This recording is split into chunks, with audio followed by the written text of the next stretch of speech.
ህወሓት በወልቃይት ውጊያ ወረራ ጀመረ። መንግስት ህወሓትን ደበደበ።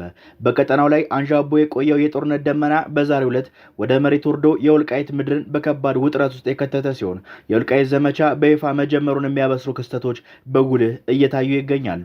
የህወሓት ታጣቂዎች በዛሬው ዕለት የወልቃይት ድንበር ለመቀየር ያለመ መጠነ ሰፊ የወረራ ትዕዛዝ በማውጣት በስፍራው የቅኝት ስራ ሲያከናውኑ የዋሉ ሲሆን ይህም ቀድሞ ወደ ነበረው የለየለት ግጭት ውስጥ የሚያስገባ መጠነኛ የተኩስ ልውውጦች እንዲቀሰቀሱ ምክንያት ሆኗል። ይህንን ወረራ በይፋ ለማጀብና የመከላከል አቅምን ለማዳከም እንዲረዳውም ህወሓት በትግራይ ክልል አስቸኳይ ጊዜ አዋጅ ለማወጅ ከፍተኛ ዝግጅት እያደረገ መሆኑ ተሰምቷል። በሽራሮና በሽሬ አካባቢዎች እጅግ ከፍተኛ ቁጥር ያለው የህወሓት ኃይል እየተከማቸ ሲሆን በሱዳን በኩል ያለው አርሚ 7 ተብሎ የሚታወቀው የታጠቀ ኃይልም ወደ ወልቃይት ሰርጎ ለመግባት በተጠንቀቅ መቆሙ ሁኔታውን የሙሽረት ፍልሚያ አድርጎታል።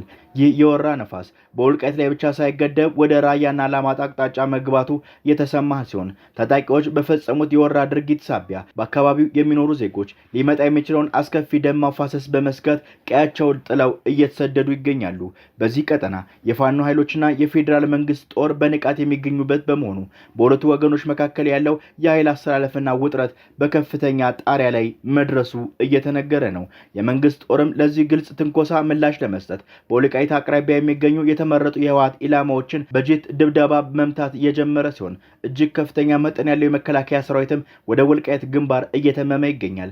ጀነራል አበባው ታደሰም በዛሬው ዕለት በወልቃይት አቅራቢያ የሚገኙ የጦር ሰፈሮች ጉብኝት በማድረግና የወታደሩን ዝግጅት በመገምገም ለወልቃይት ምድርና ሉዓላዊነት የሚከፈለው መስዋዕትነት ለማጽናት የመጨረሻውን ወታደራዊ ቁመና አረጋግጠዋል። ጀነራል አበባው ታደሰ በዛሬው ዕለት በወልቃይት አቅራቢያ የሚገኘውን የፌዴራል ጦር ግንባር በመጎብኘት ለሰራዊት ብርታትና ወታደራዊ መመሪያ እየሰጡ ሲሆን ይህም መንግስት ለሉዓላዊነቱ ያለውን የማይናወጥ አቋም በግልጽ ያሳየበት ክስተት ሆኗል። በመቀሌ ያለው ፖለቲካ ሽኩቻ ወደ መፈንቅለ መንግስት አምርቶ ዶክተር ደብረጽዮን ገብረ ሚካኤልን የክልሉ ፕሬዝዳንት ሆነው መመረጣቸው ደብረጽዮንም ወልቃይትን ማስመለስን እንደ ቀዳሚ ተግባር ማስቀመጣቸው የቀድሞውን የደም መፋሰስ ዳግም እውን ሊያደርገው እንደሚችል ተሰክቷል። የፕሪቶሪያ ስምምነት መፍረሱና ከፌዴራል መንግስት ጋር ያለው የሰላም ገመድ መበጠሱ በይፋ ያወጀው ህወሓት የጀነራል ታደሰ ወረደ ጊዜያዊ አስተዳደር በማፍረስና አምቡላንሶችን ጭምር ለሽብር ተግባር በመቀማት ወደ ለየለት ጦርነት እያመራ ይገኛል።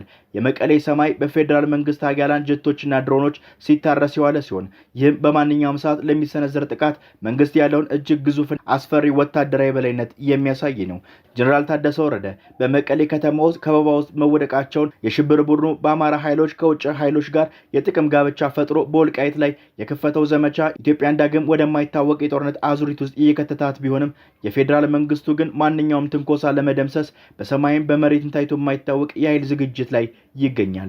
ዶክተር ደብረጽዮን ገብረ ሚካኤል በትግራይ ክልል አዲስ ፕሬዝዳንት ሆነው መመረጣቸው የክልሉን ፌዴራል መንግስቱ መካከል ያለውን ግንኙነት ይበልጥ ወደ ከረረ ምዕራፍ አሸጋግሮታል።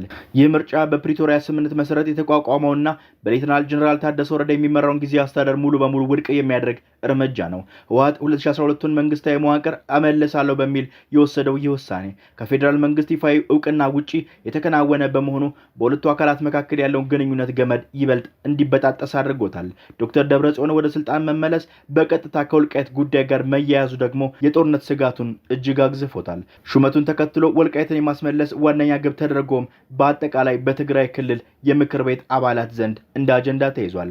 አማራ ክልልና በትግራይ መካከል ለዓመታት የዘለቀው የይገባኛል ጥያቄ ወደ አዲስ የደም መፋሰስ ሊቀይረው እንደሚችልም እየተገመተ ይገኛል። ይህ የአቋም መለዋወጥ በአካባቢው ሰፍሮ የሚገኘው የፌዴራል መንግስት ሰራዊትና በአማራ ኃይል ጋር ቀጥተኛ ግጭት ውስጥ ሊከታቸው እንደሚችልም እየተነገረ ይገኛል። ቀደም ሲል የጀመሩት መጠነኛ ግጭቶች የኃይል ክምችቶችን ለዚህ ትልቅ ማሳያ ነው።